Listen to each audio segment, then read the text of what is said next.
morning, you guys, it's Karen, and I thought I would come and tell you the red shoe story.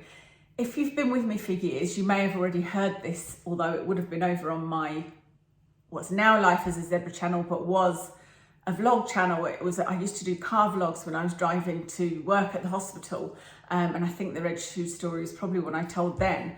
But I was thinking about it the other day, these red shoes, and I was thinking how, I wish I could tell my younger self that it's not important to fit in, if you like. So I was thinking about it, but I know I've also got a lot more viewers on here now, so I thought it might be something interesting to you, and just thought we'd sit and have a chat. So let me tell you where I was at the time that all this happened and how old I was, etc. So myself and my brother were living with my birth mother at the time. We lived with her for 7, 8, 9, 10, 11, 3 or 4 years. I was there from the age of 8 to 11 or 7 till 11. I'm not 100% sure because we'd lived in a couple of different places before that, and I don't know the full timeline, but yeah, we were living with my birth mother and her husband, our stepdad, who was not the nicest and didn't really like us. And there was, some violence, and it just wasn't a great situation. And then later on, my little sister, who was 2 years old when we left. So that's where we were. And one of the things that we used to do, did I tell you how old we were? I was about 10 and my brother was 2 years younger than me, so he would have been about 8. So 8 and 10. And one of the things that we used to do with my mum was go to jumble sales. It's something that she enjoyed, it's something that we enjoyed. There wasn't a lot of money available, and so it was a way of buying things without spending a lot of money.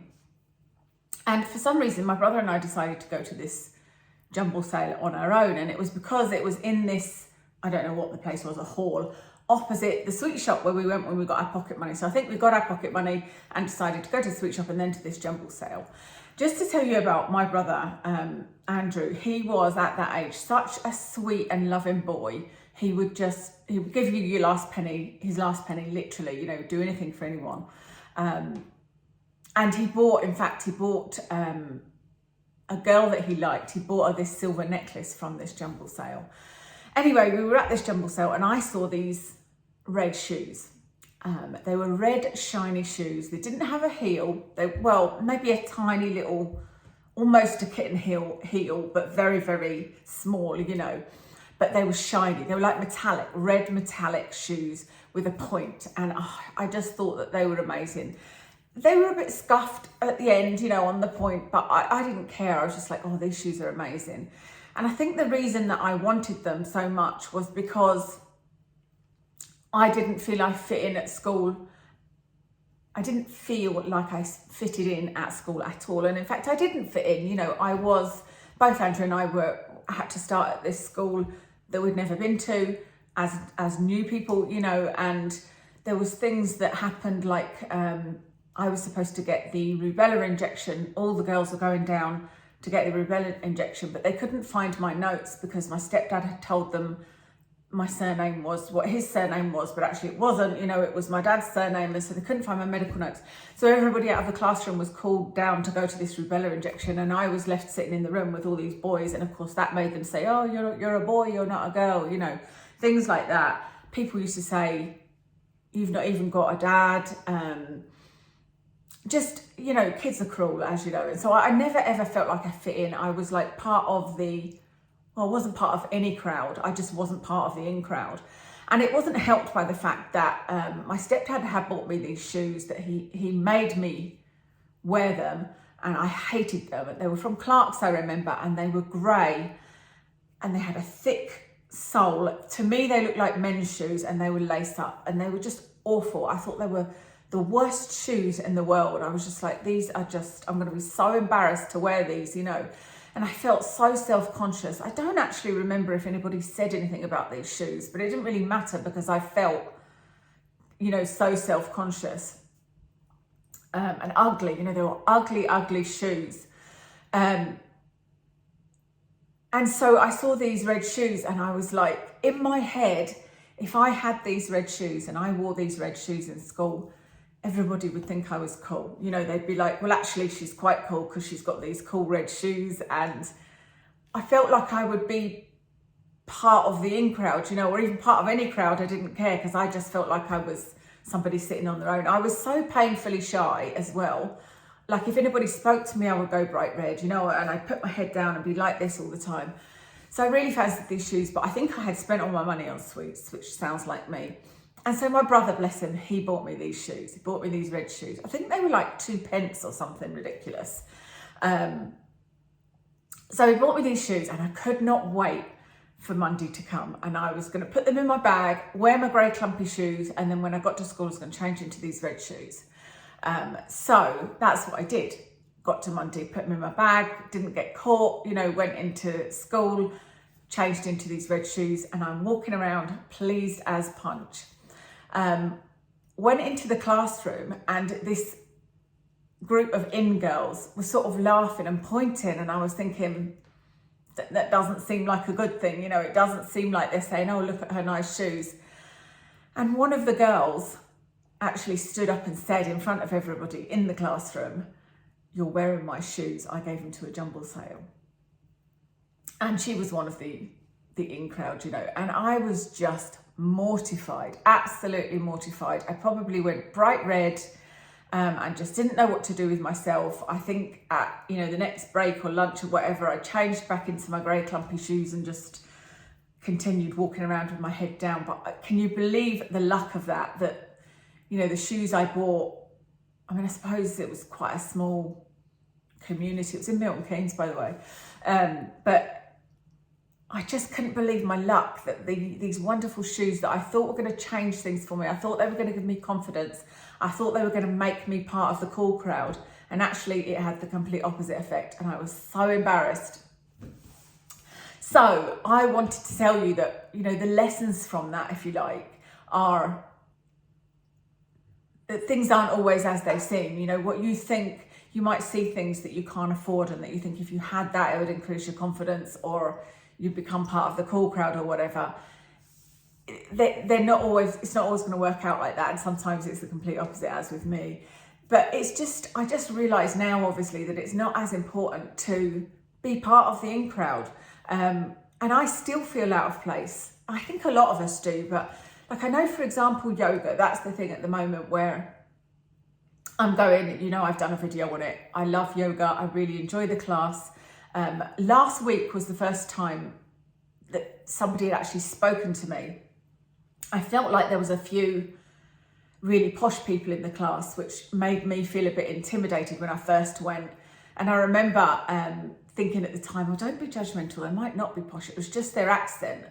But then they came in and had a conversation that I thought, oh no, actually that does sound posh, because she was talking about her boat and one of them was talking about jet lag from all the travel, and somebody else, what were they talking about? I don't know, croquet or something, you know, something that I was like, oh, they are as posh as I thought. But it didn't ever seem like that sort of friendly class. I've been to exercise classes before where everybody chats to everybody. And I had spoken to a few people just, I don't know, about the weather, you know, and nobody was particularly receptive to chatting. And so as always, I just thought, I don't feel like I probably fit in here, you know, I don't know. I just thought it was, people were too posh for me. Anyway, last week somebody did actually speak to me and she was lovely and she was really friendly and we had a good old laugh. It was, I always get there early to the beginning of the yoga class, and there was myself and two other women just sitting on their mats, and the woman in between me and this other woman had a swig of her bottle of drink and she went, oh, that's too strong. I'm going to need to add water, and she left the room. And myself and the other girl sort of looked at each other and laughed, and I can't remember who spoke first, but we were saying, oh, what has she got in that bottle, you know? And when the woman come back in, the woman that I'd been chatting to spoke to her and said, we were just discussing what it is you've got in your bottle because it was too strong. And she said, you know, is it the strong stuff? And the woman said, oh no, it's Ribena. She said, if I had my whiskey in here, I wouldn't be complaining that it was too strong, or something like that. Anyway, it was a nice little interaction, you know, that I was so grateful for that other woman that she sort of included me, you know, and she was like, we were chatting when you were out, we wondered what you had in your bottle. And so I think I've always felt out of place, and I think a lot of us do, and you're not out of place. Other people are also feeling like that. And it doesn't take much to not feel like that. Like I said, I felt like that last week, and I'm very happy chatting to people, you know, now. I wasn't like when I was young. I'm very happy I'm one of those people, they'd probably say I've never met a stranger, you know, I'll chat to somebody very easily and very quickly. Sometimes overshare, which I think puts people off. My dad was like that as well, you know, I wear my heart on my sleeve, I'll tell people anything, I've nothing to hide kind of thing. But my point was, when you think you don't fit in, you may well fit in. You know, maybe before I got those red shoes, nobody had said anything about the grey shoes, so maybe they thought nothing. But the minute I had the red shoes on and tried to be like them rather than just being who I was at the time, that's when the problem came, you know.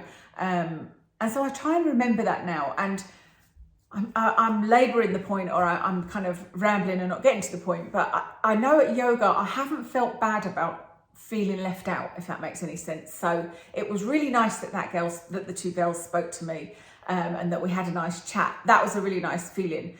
But out with that, I'm happy sitting in that yoga class, being quiet. And if there's any reason for me to speak, I'll speak. Like there was somebody that wanted to be against the wall, and because she'd hurt her leg, and I was against the wall, and I was like, you can come here if you want, and I'll move, you know. If I need to speak, I'll speak. If people chat to me, I'll chat to them. But I'm not worried about not fitting in anymore. If I don't fit in the yoga class, oh well, you know. Obviously I think about it and think, oh God, they're too posh for me. But then I'm just like, right, okay, I'm here for my yoga. Just concentrate on that. So that's, I guess, what I want people to know, that you might fit in even though you don't think you do.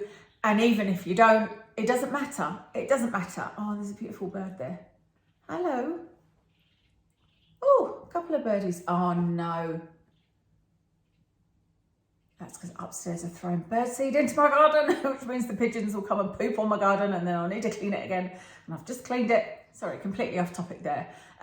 But yeah, well, I just realised now it didn't really matter, and it's taken me a long time to get there. You know, am I 51? I'm 52 in a couple of weeks, and it's probably only in the last 5 years, I would say, that I've really got to a place of I actually don't care what people think as much. I say as much because we're all human, and I can still get hurt by, you know, comments and things. But I just think back to that, and I think, you know, remember how situations you can have this dream of if I only had that, then I'll feel this and I'll fit in, and it might not be the case. And you might be just okay as you are. So that's everything. Nothing else ever happened with that. I threw the shoes away. I literally threw them in the bin. I don't know what bin I would use because I wouldn't have thrown them away at home. And then not long after that, Andrew and I went to live with my dad and my stepmom. So that's the end of that story. I'm trying to think, did I fit in? You know what? I didn't fit in at high school either, because that was primary school that I was talking about, and I didn't fit in at high school. However, I had a few friends that also didn't fit in. You know, I had this lovely friend, Nahid, and another friend, Rena. And my friend Rena and we had this little club between us, and it was, the sign for it was a little biscuit that we got from the canteen because we got free school dinners, you know, because we were from a family with not much money and all that kind of thing. And so again, it didn't really matter that I didn't fit in. I wasn't with the in crowd, but I had my own little group, even though it was only a couple of people, you know. And actually, later on, after high school, I met this girl who was like the most popular girl in school. And she was lovely. And she gave me a compliment. She told me she'd always admired how good I was at languages, because I was in a couple of language classes with her, and I kind of, you know, languages was my thing. And I was just like, wow, you know, again, I wish I'd known that at school, because to me, she was just the most popular girl who I would love to have looked like and had her clothes and had her confidence, and there was little old me, but she'd actually noticed me, you know, and for a good reason, you know, nothing to do with what I was wearing or anything, just to do with my ability at languages. So, right, I'm going to stop rambling now anyway, because I want to go onto Watson's channel and tell the cat story, which was kind of funny, not funny. So I hope you enjoyed that. Let me know if you've got any stories like that where you know, and tell me, did you feel like you fit in at school? Do you feel like you fit in now? Because like I said, I don't know if that ever goes away completely, but you definitely just deal with it differently as an adult, don't you? So I hope you're all well. I hope you enjoyed that, and I'll speak to you again soon.